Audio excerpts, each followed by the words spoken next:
This is from CBS Sports.com. 50 things to know with 50 days until Week 1 kickoff. 26, Nick Chubb is the first player with at least 6,000 rush yards and at least 5 yards per carry in his first 5 NFL seasons since Jim Brown in 57 to 61. And also, all 4 AFC North teams currently have a preseason win total of 9+ games. There has never been a division in NFL history to have every team finish with a winning record.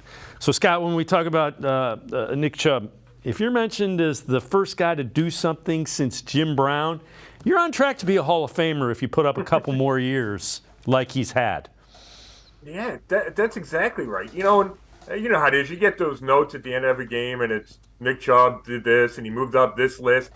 And, kind of all blends together, and you try to pick out the really important ones.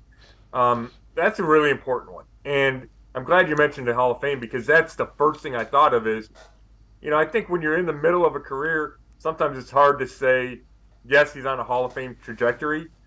But Chubb's close. Like, you're right, 2 or 3 more years of this kind of production where he averages 5 yards a carry and he rushes for 1,400 yards a year. And he's considered, if not the best back, one of the top 2 or 3 backs in the league. And I think there's a Madden thing today that has him as the best back or the highest rated back. Then you're starting to be a Hall of Fame type of guy. So, and I think Chubb deserves that. He's kind of bucking that trend of how people view running backs. But yeah, he deserves all that accolades because he's played at an incredibly high level, and everybody who watches the Browns knows it, which is why they want him to get the ball even more than he does. Yeah, relative to the AFC North, I can't see all 4 teams with 9 because they're going to beat each other up, and the AFC is so tough. Yes, and I think in order for that to happen, everybody would have to go like 9-8, right, or 10-6. Like you couldn't have a team with 12 wins. It just wouldn't seem to work out that way.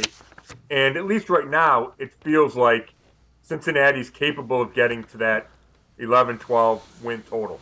Now, maybe Cincinnati comes back to the pack. If, let's say, Pittsburgh sweeps Cincinnati, then all of a sudden, because I think Pittsburgh's going to finish 4th, then all of a sudden you have a scenario where that could happen. But it just shows you the depth and the talent in this division, which we all know, right? Maybe some people outside the division don't know, but it's been this way for a long time, except the Browns were bad. Now the Browns are good, and there's no reason to think that everybody's not going to be pretty good, right? Steelers might fight to get to 500, but they always seem to get there. And like I said, I think they're the worst of the bunch.